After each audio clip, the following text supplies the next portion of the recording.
하겠습니다. 미국의 윌로크로라는 그 대형 교회가 있습니다. 뭐 대략적으로 한 2만 명 정도 되는 교회인데, 원래 이제 이 교회가 이제 소그룹으로 굉장히 성공한 교회. 이제 처음에는 사실 소그룹이 가다가 엉뚱한 길로 가는 바람에 문제가 있었다고 합니다. 그래서 소그룹이 굉장히 좀 어떻게 보면 아주 임팩트가 있는 반면에 또 위험도 있다라는 것이죠. 그래서 그 교회가 새로운 어떤 그 방향을 또 방법론을 제시해서 성공적으로 아주 모범적인 케이스입니다. 이제 이 교회의 어떤 그 소그룹 모임의 지도자인데, 이분이 이제 그 자동차를 몰고 자기 아내와 이제 목적지를 향하고 가고 있는데, 갑자기 이제 그 밤늦게 느닷없이 어떤 여자분이 이 도로로 이제 뛰쳐 들어왔답니다. 그래가지고 이 핸들을 돌리는 바람에 이제 그 완전히 개울가로 이 차를 이제 처박게 되는 이제 그런 일들이 벌어졌다고 합니다. 근데 나중에 알고 보니까 이 여자가 이제 자살을 하려고 했던가 봐요. 그런데 이제 이 운전하셨던 이분이, 아내 되시는 분이 누구한테 전화를 했느냐 하면 자기 소그룹에 소속돼 있는 그 자매들에게 전화를 해서 이 사실을 알리고 기도를 했다고 그러더라고요. 아무튼 이 문제는 쉽게 잘 해결됐다라고 이제 이 내용을 전하고 있습니다. 여러분들은 어떻습니까? 여러분들의 소그룹은 아마 이렇게 발전되어 가고 있다고 저는 생각합니다. 만약에 여러분들이 문제가 생기고 어려움이 생길 때 가장 누구에게 전화하고 싶나요? 남편? 아내? 아마 자동차가 이제 사고가 났으면 당연히 보험회사에 전화하는 건 당연할 것입니다. 그런데 우리가 이 순간에 누굴 찾는 것인가? 당연히 우리가 하나님을 찾겠죠. 그런데 누군가 나를 위하여 기도해 줄 수 있는 사람, 평생에 나를 함께 할 수 있는 사람들, 그 사람이 한 사람이라도 있다면 인생은 성공한 것 같습니다. 저는 우리 교회의 소그룹이 그렇게 가야 되지 않나라는 생각을 하게 됩니다. 여러분, 사실 오늘 우리가 소그룹 이야기를 많이 합니다. 그죠? 소그룹 모임에 대한 이야기하고 대모임의 이야기를 많이 하고 있습니다. 그런데 소그룹이 다른 것이 아니라 작은 모임으로부터 시작되는 모임입니다. 이제 오늘 우리 주일 말씀에 이제 우리 담임 목사님 말씀하신 것처럼 가장 소그룹의 대표적인 인물이라 할 수 있겠죠. 어떻게 보면 바울과 바나바의 관계, 그리고 다윗과 요나단의 관계, 또 더 나아가서는 여러분 그 룻과 시어머니 나오미의 관계도 어떻게 보면 가정에서의 가장 소그룹입니다. 그래서 그 소그룹이 그 가정을 세워가고 그 교회가 세워가서 확대되어져 갔던 것이죠. 그래서 여러분, 사실 지금 이제 우리가 소그룹을 시작한 지가 약 한 5개월이 지나가고 있습니다. 이제 이때쯤 되면 우리가 이제 이 소그룹의 중요성이 무엇인지 자꾸 이제 잊을 때가 될지 않나 생각이 들어서 오늘 이 말씀을 통하여서 우리 소그룹이 얼마나 중요한 것인지를 한번 찾아봤으면 좋겠습니다. 왜 자꾸 이렇게 소그룹 이야기 하느냐라는 생각을 하게 되죠. 그런데 아마 여러분 성도님들이 이렇게 이야기합니다. 우리 소그룹 했다. 우리 다 지금 소그룹 하고 있다. 맞습니다. 작은 모임을 하면 성경 모임을 하고 소그룹이 되는 것이고요. 또 여러분 잘 아시는 구역 예배, 그것도 소그룹이었습니다. 자, 그런데 소그룹으로 성장했던 교회에서 소그룹을 외칠 때 중요한 것은 뭐냐면 소그룹이 있는 교회를 이야기하는 것이 아니라 소그룹이 중심이 되는 교회를 이야기하는 것입니다. 그러니까 소그룹이 아닌 모든 것들을 일단 내려놓고 소그룹 중심의 교회로 나아갈 때 그런 교회를 소그룹 교회라고 이야기합니다.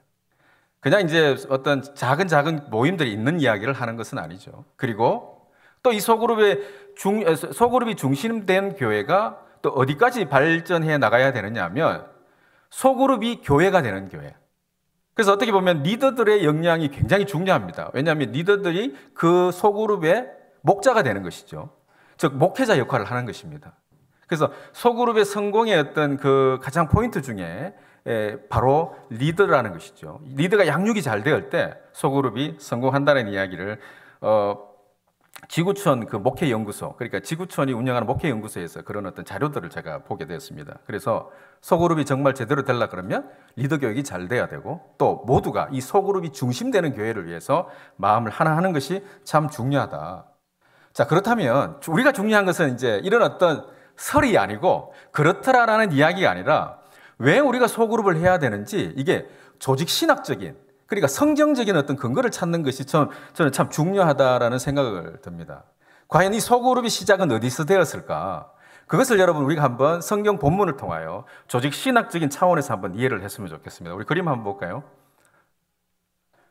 이 그림 너무 잘 아시죠? 이것은 이제 삼위일체 하나님에 대한 우리의 어떤 그 다이어그램을 그려놓은 것입니다. 이게 이제 우리 개혁교회, 정통교회가 또 또 뭐 천주교도 관계없이 삼위일체의 본질을 우리가 그림으로 그린다 하면 이 그림으로 이야기합니다. 이 그림은 어떤 모양입니까? 성부와 성자와 성령이 동일하지 않습니다. 그러니까 서로 다른 위격을 가지고 있는 거예요. 서로 다른 위격을 가지고 있고 다른 역할을 하시면서 하나로 계시는 하나님. 그러니까 하나님이라는 그 본질의 본성은 서로 공유하고 똑같다라는 겁니다. 그러나 그 역할이 다르고 위격이 다르다고 해서 우리는 삼위일체 하나님이라고 이야기를 하게 됩니다. 근데 이게 삼위일체 하나님에 대한 이 이야기가 어디서 이제 본질적으로 성경에서 나타나느냐 하면 아까 오늘 지금 금방 읽었던 창세기 1장 26절의 앞부분을 한번 보겠습니다. 하나님이 이르시되 누구의 형상대로요? 우리의 형상대로. 하나님이 이르시되 나의 형상대로 만든 것이 아니라 누구의 형상대로 하셨나요? 우리의 형상대로. 그래서 이 성경 신학자들은 이 우리라는 것이 바로 성부와 성자와 성령의 하나님이 연합을 이루어서 인간을 창조하셨다는 뜻입니다. 그래서 소그룹이 누구부터 시작됐나요? 하나님의 본질부터 시작된 것입니다. 그래서 어떤 면에서는 우리의 DNA가 하나님의 이 삼위일체로부터 영향을 받았다는 것이죠. 그러니까 이 공동체라는 것이 단순히 여러분 우리가 만들어낸 이야기가 아니라 하나님께서 성부와 성자와 성령을 통하여 이 우주 만물을 창조하실 때 본질적으로 그분의 본성이 우리의 그 DNA 속에 들어왔다는 겁니다. 그래서 여러분 우리는 혼자 살 수가 없습니다. 그래서 사람인을 표시할 때 어떻게 하나요? 하나가 아니고 짝대기가 이렇게 두 개가 있습니다. 왜 그럴까요? 서로 의지하라고 그렇습니다. 이 공동체라는 것이 이제 교회 공동체, 가정 공동체 굉장히 중요한 것이죠. 그런데 이 공동체가 파괴되면 위험한 일들이 이제 일어납니다. 그래서 소그룹이 모임이 파괴되지 않게 해나가는 것이죠. 여러분 사실 아담과 하와가 죄를 범했을 때 가장 그 가정의 공동체에서 문제가 생겼습니다. 어떤 일이 일어났나요? 그들이 하나님 앞에 범죄를 했을 때, 원죄를 범했을 때 그 가정의 공동체에서 가장 먼저 문제가 일어났습니다. 바로 형이 누굴 죽이나요? 동생 아벨을 죽입니다. 그러니까 가정에서 처음 살인사건이 일어나는 곳이라는 것이죠. 그러니까 살인사건은 다른 데서 일어나는 것이 아니라 어디서 일어났다고요? 가정에서 일어났습니다. 이제 가족 공동체에서 일어나는 것이죠. 그런데 성경을 여러분 읽어보시면 그 다음에 이제 일어나는 살인사건이 어디서 일어나느냐 하면 가인의 후손이었던 라멕이 밖에 나가서 사람을 죽이고 옵니다. 그러니까 여러분이 가정을 한번 보십시오. 가정 공동체가 무너지는 순간 어디까지 영향을 준 겁니까? 사회 공동체까지 영향을 줬다는 것입니다. 하나님이 이 공동체를 굉장히 중요시 여겼습니다. 여러분, 이 원죄의 개념이 뭐냐면 하나님과 우리 인간의 관계가 깨어지는 것을 말합니다. 이제 그 이후로 나타나는 죄들은 하나의 그 원죄에 대한 어떤 가지들이죠. 그런데 인간과 하나님의 관계가 파괴됨으로 인해서 결과적으로 가정 공동체가 무너지고 사회 공동체가 무너졌다는 단면을 성경 창세기에서 보여주고 있습니다. 자, 하나님은 이 우주 만물을 창조하셨을 때 바로 성부와 성자와 성령으로 하나로 연합하셔서 사랑으로 우리 인간을 창조하셨다라고 이야기합니다. 그래서 우리 역시도 그런 공동체에 연합된 DNA가 있다는 사실을 여러분 믿으시기 바랍니다. 자, 그러면 소그룹의 가장 큰 특징이 뭘까? 이 두 가지를 한번 생각해 볼 수가 있습니다. 첫째는 우리 말씀 한반절을 읽겠습니다. 같이 한번 읽어보겠습니다. 시작.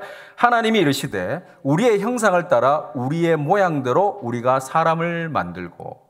여러분 여기서 무엇이라고 그럽니까? 사람을 만들었다. 하나님의 그 성부 성자의 공동체가 하신 일이 뭐냐면 사람을 만들었다는 것입니다. 사람을 만들었다. 그래서 소그룹은 어떤 곳인가? 바로 사람을 길러내는 곳입니다. 여러분 예수님도 제자들 여러 명 많이 데리고 다니는 것이 아니라 12명, 3, 3, 5 이렇게 모여서 움직이셨습니다. 전도하실 때도. 왜냐하면 복음 전하기 가장 좋고 사람을 길러내는 데 가장 중심이 된다는 것이죠. 사람이 집단으로 모아놓고 교육하기는 힘듭니다. 그런데 제대로 된 교육이 되려고 그러면 소그룹 모임을 통하여서 사람은 교육되어진다는 것이죠. 그래서 소그룹 공동체의 그 특징이 뭘까? 첫 번째 여러분, 사람을 만들어냅니다. 한번 생각해 보십시오. 여러분들 소그룹 안에 어떤 일이 일어나나요? 우리는 서로를 통하여서 서로를 알게 됩니다. 내가 세상에서 제일 잘난 것 같은데 공동체에 보니까 나의 부족함을 발견하는 것이죠. 나는 세상에서 내가 제일 못난 것 같은데 내 공동체에 보니까 내가 그래도 나름대로 하나님 앞에 달란트를 받은 게 있네? 이렇게 생각할 수 있다는 것이죠. 여러분 사람은 사람의 얼굴을 통하여 자신의 모습을 보게 됩니다. 그런 것처럼 공동체가 해주는 이 역할이 어떤 것이냐 하면 사람을 길러내는 역할을 한다는 것이죠. 그래서 소그룹을 이끌어가는 리더들은 굉장히 이 부분에 대해서 명심해야 될 필요가 있습니다. 그만큼 중요한 직책을 만났다는 것이죠. 우리가 목회자가 아니라 그 소그룹을 담당하시는 여러분들이 바로 목회자이고 리더라는 것이죠. 왜 그럴까요? 그곳에서 사람을 길러내기 때문입니다. 자, 그러면 사람을 어떠한 방법으로 길러낼까요? 한번 우리 요한복음 1장 13절 말씀을 한번 같이 읽겠습니다. 시작. 태초에 말씀이 계시니라. 이 말씀이 하나님과 함께 계셨으니 이 말씀은 곧 하나님이시니라. 그가 태초에 하나님과 함께 계셨고 만물이 그로 말미암아 지은 바 되었으니 지은 것이 하나도 그가 없이는 된 것이 없느니라. 아멘. 하나님이 이 우주 만물을 창조하실 때 성부와 성자와 성령의 그 삼위일체 하나님이 연합을 이루어서 무엇으로 창조하셨나요? 말씀으로 창조했다 했습니다. 우리가 사람을 길러내는 것은 내가 가진 지식으로 사람을 길러내는 것이 아니라 무엇으로 사람을 길러낸다는 것인가요? 바로 하나님의 말씀이라는 것입니다. 하나님께서도 이 우주 만물을 창조하셨을 때 말씀으로 창조하셨다 그랬습니다. 여러분, 우리의 가정의 공동체나 우리 교회의 가장 작은 공동체가 해야 할 일은 말씀이 중심이 되어 그 공동체를 이끌어 가야 됩니다.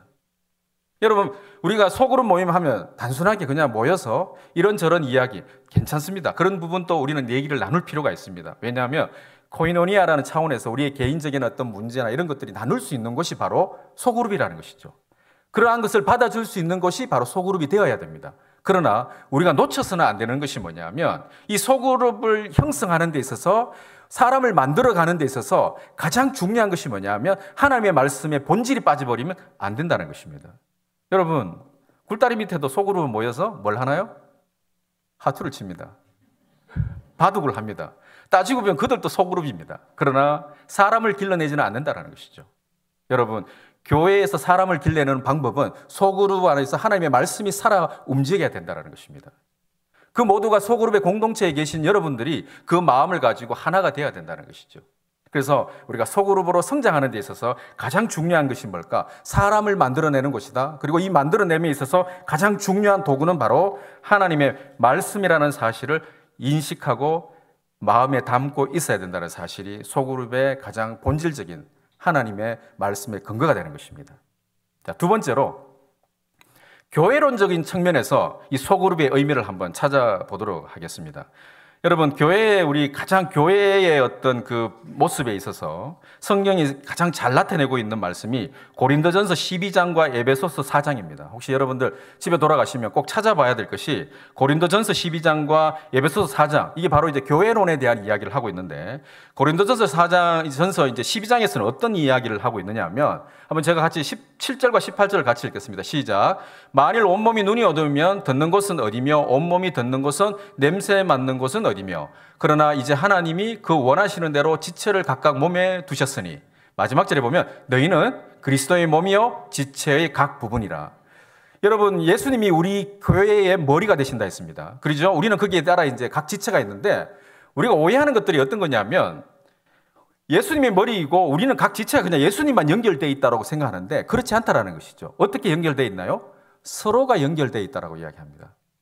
각자의 어떤 역할이 있다라는 것이죠. 몸은 팔은 팔의 역할, 다리는 다리의 역할. 여러분, 사실 이 몸대로 우리 교회가 이 교회론이 정말 완성만 된다면 얼마나 좋겠습니까? 근데 여러분, 이러한 어떤 목적을 두고 이 사도 바울은 이야기합니다. 교회는 이렇게 돼야 된다. 그래서 여러분, 이가 아프면 이만 아프나요? 어디가 아픈가요? 온몸이 다 아픕니다.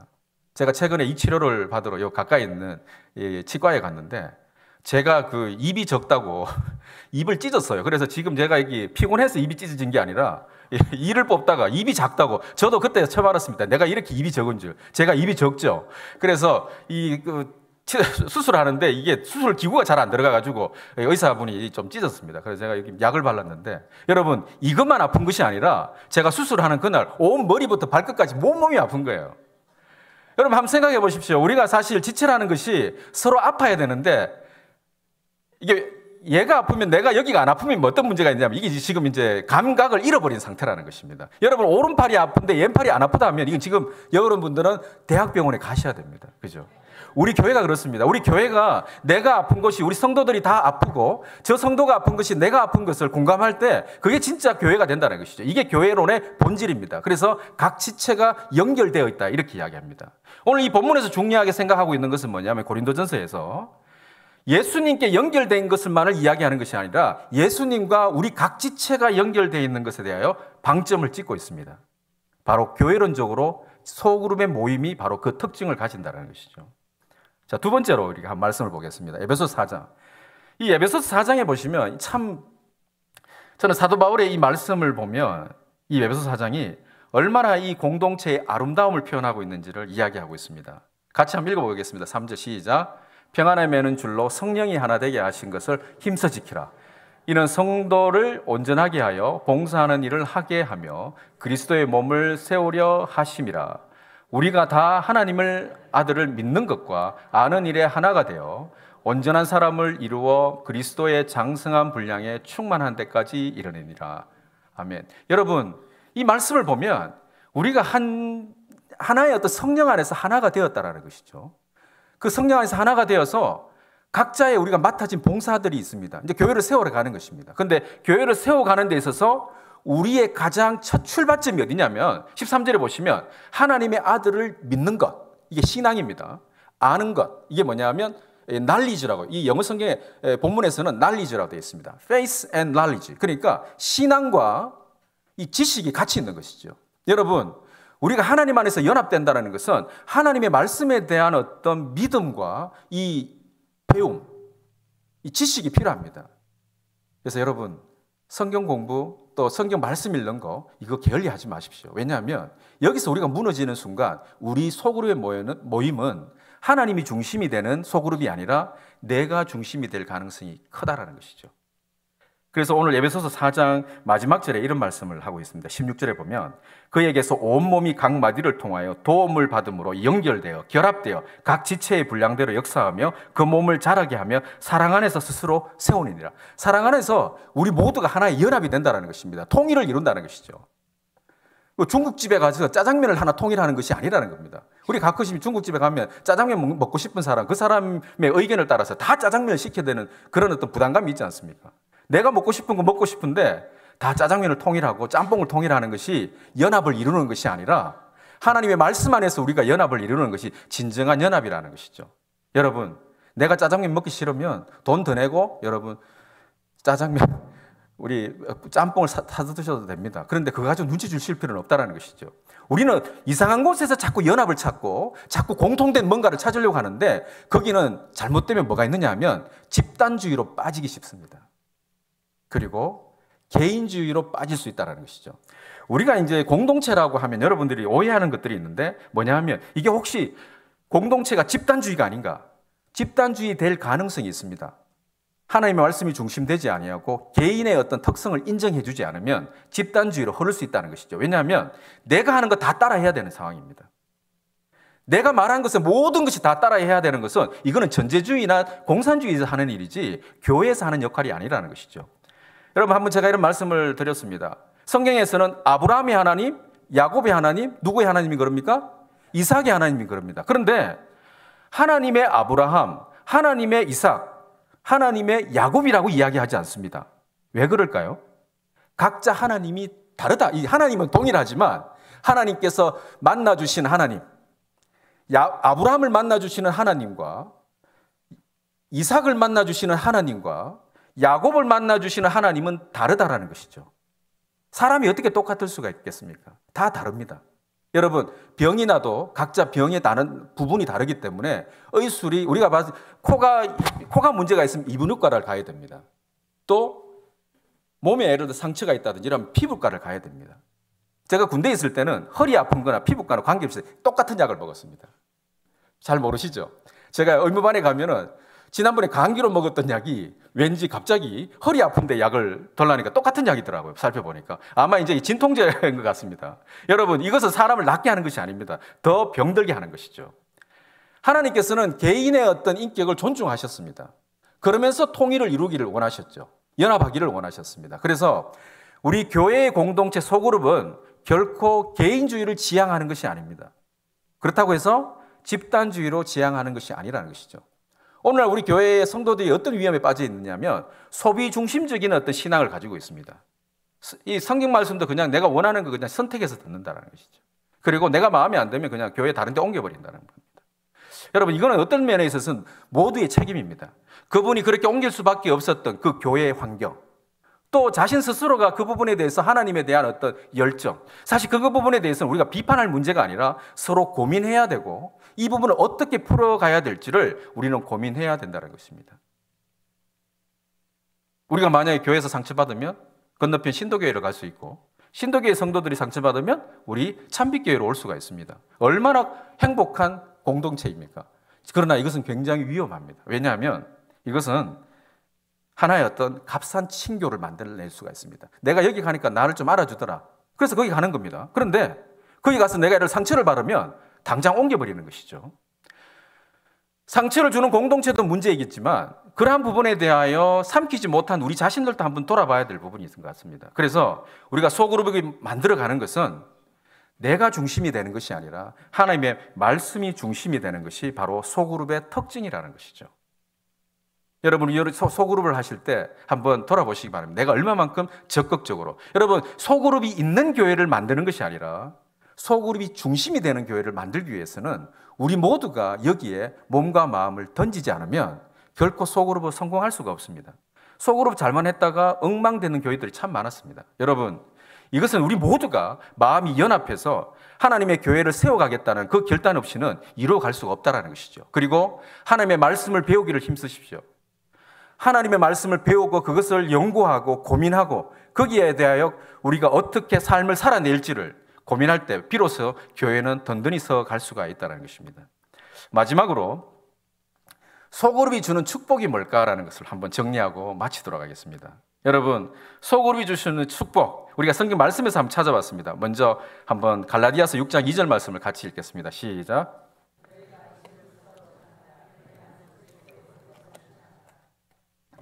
너희가 서로 짐되라는 소리 아닙니다. 서로 짐이 되라고, 짐이 되어주라는 것이죠. 서로. 여러분, 교회의 소그룹은 우리 성도들끼리 서로 힘이 되는 것입니다. 주방봉사 하실 때 보면 혼자 하기 힘드시잖아요. 그러나 팀을 이루어할 때 얼마나 행복합니까? 일이 힘든 것이 문제가 아니라 관계가 힘들 때 그게 제일 힘듭니다. 세상 그렇지 않습니까? 사람의 관계가 삐뚤어지기 시작하면 일이 무거운 게 육신의 일이 문제가 아니라 이 정신적으로 일이 억누르는 그 스트레스가 우리를 병들게 한다는 것이죠. 그러나 여러분, 소그룹 안에서 서로를 위로하고 서로의 짐이 되는 것이 아니라 짐이 서로 질 때, 그때야 비로소 우리는 행복한 공동체가 될 수 있습니다. 그래서 사실 이것은 한 끗 차이입니다. 힘이 될 수도 있고 짐이 될 수도 있습니다. 두 번째로 우리 잠언 15장 22절 말씀 같이 읽겠습니다. 시작. 의논이 없으면 경령이 무너지고 지략이 많으면 경령이 성립하느니라. 여러분, 이 소그룹이 어떤 이야기를 하고 있습니까? 서로 의논하라라는 것이죠. 서로 마음을 나누어서 열어놓고, 그래서 이 소그룹의 가장 중요성 중에 하나가 뭐냐면 개방성입니다. 개방되어 있어야 됩니다. 우리가 가끔씩 소그룹을 이제 하다 보면 내가 이런 말 하면 저 사람 어떻게 생각할까 이렇게 고민하시는 분 있죠. 괜히 이 말 했다가 상처받으면 어떡할까? 그때는 안 하는 것이 좋습니다. 아직은 그 소그룹이 그만큼 준비가 안 될 수도 있습니다. 그러나 이런 이야기 저런 이야기 들어줄 수 있는 그런 개방성이 있는 소그룹으로 나아가야 되는 것이죠. 그때 비로소 무엇을 얻을 수 있나요? 지혜를 얻을 수가 있습니다. 그렇다고 해서 여러분, 소그룹이 단순히 지나치게 감정지향으로 나가서도 안 됩니다. 자기 생각만 다 이야기하고 남의 이야기는 들어버리지 않은, 이래서도 소그룹이 이렇게 해서도 안 된다는 것이죠. 이때 가장 중요한 부분은 바로 리더가 이러한 부분을 잘 조절해 줘야 된다는 것입니다. 세 번째로 같이 읽겠습니다. 잠언 27장 17절 말씀 시작. 철이 철을 날카롭게 하는 것 같이 사람이 그의 친구의 얼굴을 빛나게 하느니라. 이 상호 책임이 있습니다. 여러분, 이 소그룹의 가장 중요한 것은 뭐냐면 철이 철을 날카롭게 하는 것처럼 친구의 얼굴, 그의 친구의 얼굴이 빛나게 한다고 했습니다. 여러분, 여러분의 친구, 여러분의 공동체가 서로의 얼굴을 빛나게 하고 계시나요? 지금 빛나게 못하고 있는 것이 문제는 아닙니다. 여러분, 지금은 시작이 불과하기 때문에 천천히, 우리가 여러분 칼을 갈 때, 칼이 빛날 때 처음부터 그렇게 빛이 나나요? 그렇지 않습니다. 시간이 걸리는 것이죠. 소그룹을 세워가는 데서 가장 필요한 것은 인내와 시간이 필요합니다. 여기에 여러분들 너무 지나치게 우리 욕심이 가해도 안 된다라는 것이죠. 네 번째로 같이 읽겠습니다. 시작. 네 번째 요한복음 15장 12절 말씀. 시작. 없나요? 제가 요한복음 15장 12절 말씀을 읽어드리겠습니다.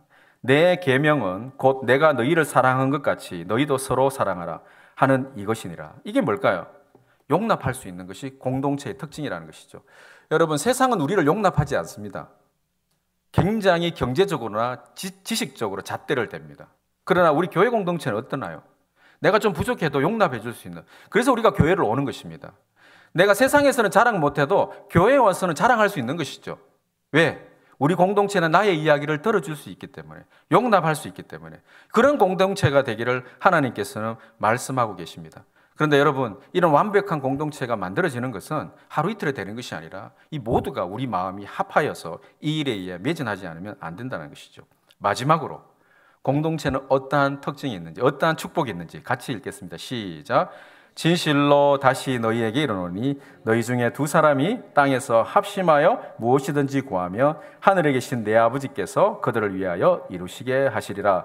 두세 사람이 내 이름으로 모인 곳에도 나도 그들 중에 있느니라. 아멘. 여러분, 여기 말씀에 합심하여라는 단어가 보이시죠? 우리 합심기도 한다는 이야기 많이 합니다. 그죠? 합심기도 한다 그러면 사람들이 대부분 보면 막 전체가 우후 모여가지고 그냥 막 부르짖고 하는 걸 합심기도라고 생각하는데, 원래 저 원어의 의미는 그런 뜻이 아닙니다. 어떤 의미냐면, 여러분들이 기도 제목을 내어놓았습니다. 기도하고 싶은 내용을 내어놨는데 여러분의 공동체가 그 기도 제목을 보고 동의를 하는 겁니다. 아, 그래, 저 기도 제목 우리 기도해 줘야 되겠다. 저러지 않으면 저 사람 힘들겠구나. 이 이야기입니다. 이해되시나요? 여러분, 우리가 이 말은 뭐냐면, 우리 지체들이 기도 제목을 내어놓았을 때 내 기도 제목 생각하지 말고 내려놓은 지체들의 기도 제목을 한번 곰곰이 생각해 보십시오. 그래서 내가 그 기도 제목 속으로 들어가서, 야, 이 사람 예를 들어 경제적인 문제가 있을 수 있습니다. 경제적인 문제에 대하여 기도 제목을 내놨는데, 예를 들어 쟤는 맨날 좋은 옷 입고 좋은 차 타더만 거지 대놓고 무슨 기도하냐 라고 이야기하면 안 된다는 것이죠. 저 사람이 저럴 수밖에 없는 기도 제목을 내어놓은 것에 대하여 우리 마음이 합해져야 된다는 겁니다. 우리가 사람들이 보면 기도 제목 내놓고 굉장히 갈등할 때가 있습니다. 왜냐하면 의심스럽잖아요. 그죠? 어떨 때는 기도 제목, 이 기도 제목이라는 것이 어떨 땐 나의 어떤 모습을 드러내는 곳이 되는데, 이런 기도 제목을 내어놓을 수 있는 것, 내 자녀 문제, 나의 고민 문제, 여기에 대하여 거기에 앉아있는 소그룹 모두가 마음을 같이하여 동의한다는 뜻입니다. 그래, 내가 네 일을 위하여 기도해 줄게. 이걸 가지고 합심 기도한다는 뜻이지, 그냥 내 혼자 소리 막 부르짖는 것이, 그 연합으로 짓는 것이 그게 아닙니다. 그래서 우리가 기도 제목 내놓고 기도하는 것, 이것은 내가 그 기도 제목에 대하여 동의를 했다는 뜻입니다.